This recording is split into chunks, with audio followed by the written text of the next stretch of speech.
Sure. You come, sure. Thanks a lot. Have a real professional in this now. Yes. Ranger fans, good evening. Welcome to Madison Square Garden. We're in the Delta Club right outside the Ranger dressing room. John and Dave with you as we preview Rangers and Golden Knights tonight on a blustery, snowy, wintry Monday. Yeah, it's kind of a nasty day, right? It wasn't even pretty. Either snow or don't snow. Or rain. Don't do both. Right, exactly. Yeah, either snow a foot so that it's beautiful, although treacherous, or don't snow at all. Don't snow at all. Or give us 80 degrees like they have in Vegas. Right? Totally. Speaking of hot, though, Rangers, 9 points out of a possible 10 in their last 5 games. They come off the 4-0 whitewashing of the Devils on Saturday, where you had 2 shorties, a power play, and an empty netter. Not bad. Well, it was 24 hours removed where your power play went over for the afternoon in Boston, right? In a game that ended up being a loss in overtime. But the thing that looks like it's happening is they're knocking out those real lows and perhaps even the real highs. And there's really an elevation of 60 minutes of play. Now, again, we have to, which is our constant disclaimer, this is still a work in progress, and there are going to be moments, either high or low, that you have to kind of take it all in perspective. But I think both ends of the spectrum we saw as far as special teams were over the weekend. But there's no question, the goaltending's been good. Lindgren and Fox have been good. Trouba's been good. Brady Shea's been better. So, I mean, it all adds up. When you see the story work the way it's working, you can go through the parts and say, well, he's been pretty good. He's been pretty good. And there you go. You're 5-0. And that's why you're 3 points behind a playoff spot after Thanksgiving.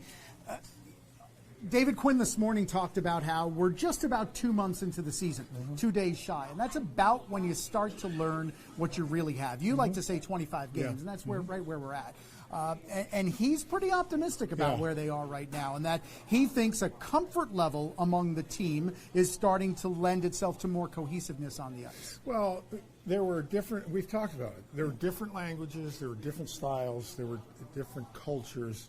There were a lot of fairly high-profile stories that it couldn't help but need time to kind of come together. And a lot of, and again, I'll always say the X's and O's are not that different.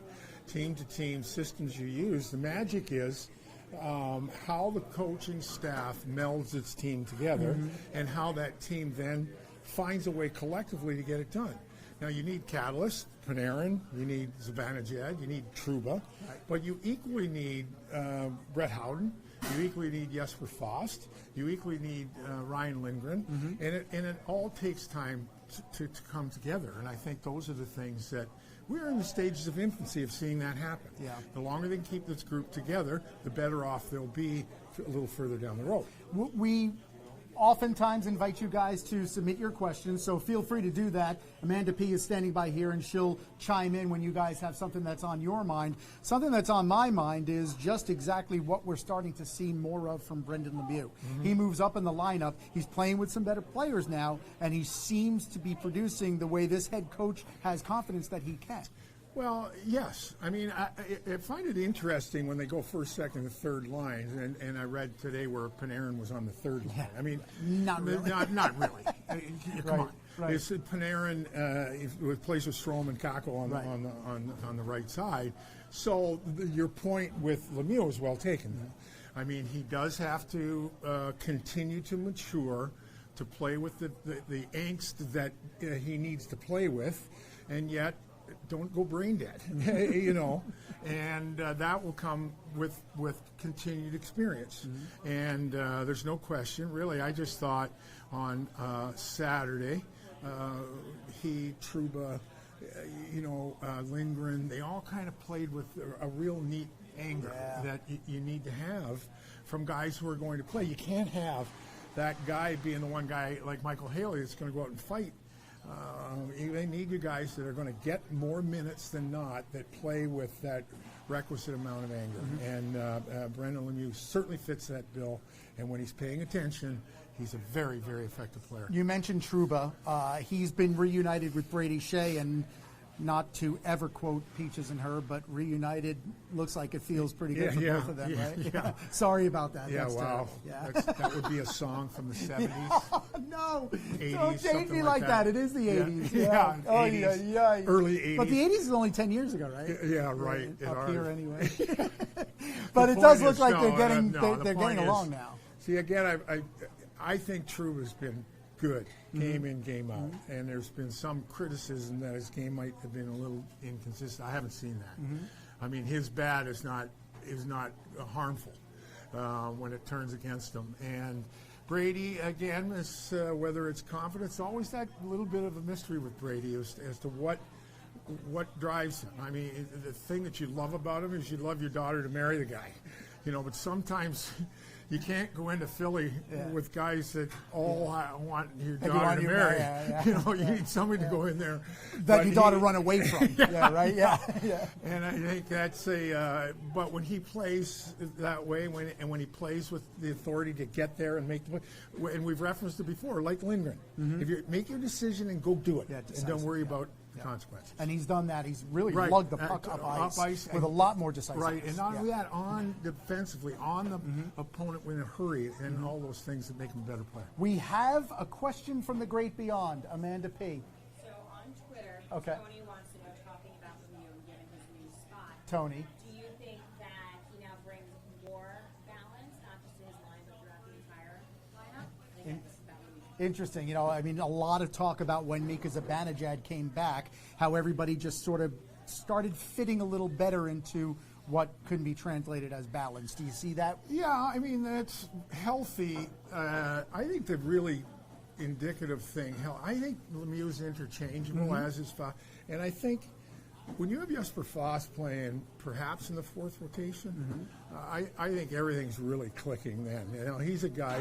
So with Lemieux, so if he's going to be in top six role, there has to be goal. It has to be on offense, right? So I'm not sure that his offense will get him there, or it might be just a little bit hindering as far as his move up the ladder. But he did have a gorgeous pass on Mika's shorthanded goal. Yeah. Between the defenseman's Yeah. legs, drew him in. But I know what you're saying. Yeah, the that's consistency of consistent. offense. So you need, I don't know, you need 50 points from your second line winger, 60 points. I don't think he's that. That's the thing. What happens when you win a lot or you win the cups? What happens is your depth guys command a larger part of your cap budget. So that's your depth guys are equally as important. If you're playing in that 6, 7, 8, and 9 spot, and then down lower, the better teams, that's over the long run where you tend to be the difference. So it's not an insult to be on a really good team slotted where you should be slotted. Right. And the only thing I say about Lemieux is I'm not sure he has the offensive capability to play a top six role.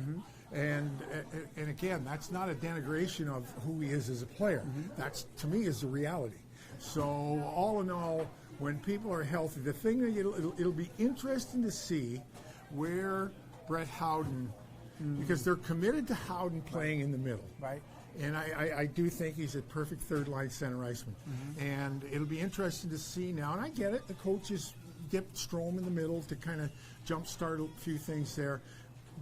But I think there is a thought that, you'd like to see, you wouldn't like to see Howden get lost in that fourth rotation. Right. I think it works perfectly. Put Strome in the wing and go Zibanejad, Hedl, Howden, Nieves. Right, or McKegg if he comes back, or whoever else. Or is gonna be Nieves. Or there you go. Or Bruni Nieves, by the way. Yeah.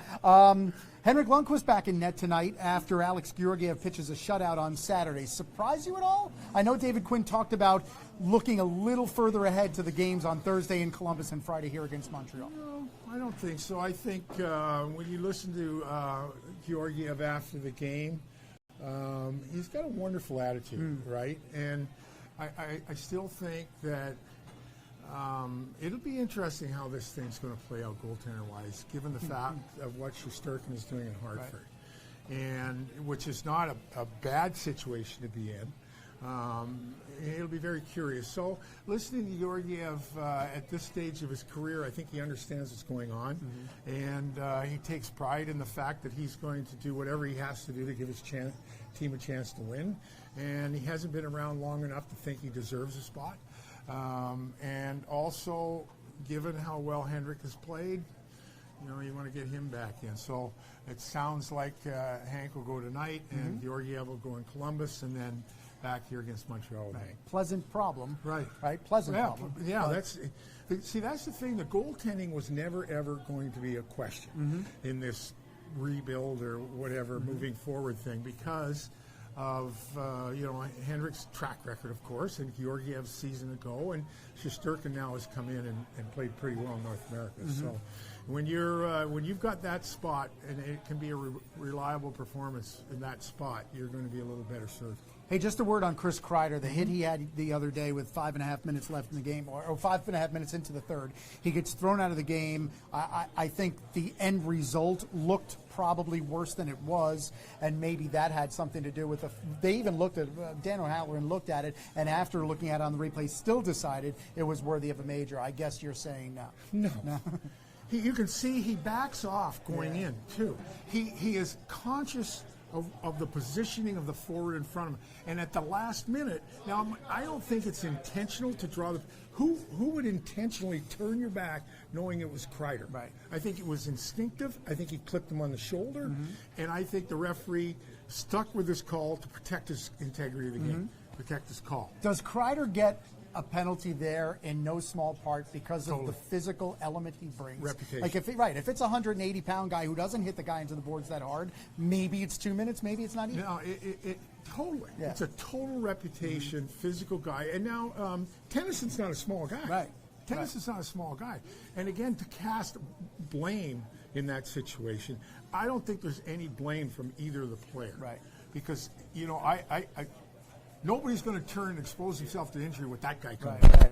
But it does kind of speak to why Chris Kreider isn't more physical than he could be given his specimen size, because I think he realizes he could do that every game. I think, honestly, John, it goes back to early in his career when he ran over Carey Price, and that planted the seed in the playoffs, and it's very, and also, too, I think you can obviously make a case if you haven't grown up understanding how the physical part of the game works.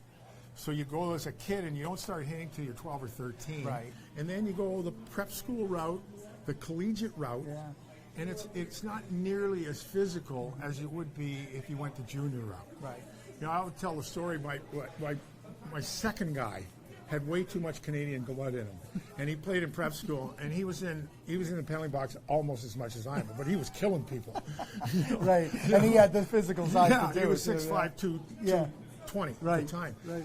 He would have been a great junior player because it's that type of game. Right. So, but you're right. I'm not sure I can blame Chris. If every time he marginally touches the line, he's going to get a 5 and a 10. Right.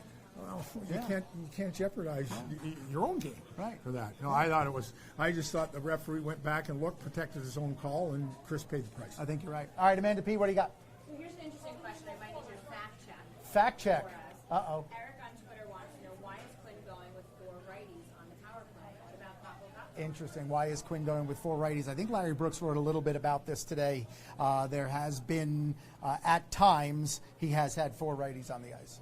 And I'm guessing you don't really care. I don't think it's a big deal. I don't think it matters. I don't think it matters. I think you're looking for a sense that I know they were disappointed, obviously, after the Boston game, thought the power play was a little too lethargic, a little too calculated, which I'm sure every team gets accused of the same thing when the power play is not working. Because if you put the top 5 players at any team in this league on the ice, the skill sets are there to make it work. Sometimes you get a little sleepy, sometimes you get a little cute, sometimes you don't get pucks to the net, and I'd have to look and see who the 4 righties were. Yeah, so I think it's Panarin, Zibanejad, Strome, and then the defender, either Fox or D'Angelo. Yeah. I think the point is the guy who's in the right circle, if he's a right shot, can't take the one-timer because his stick is on the outside.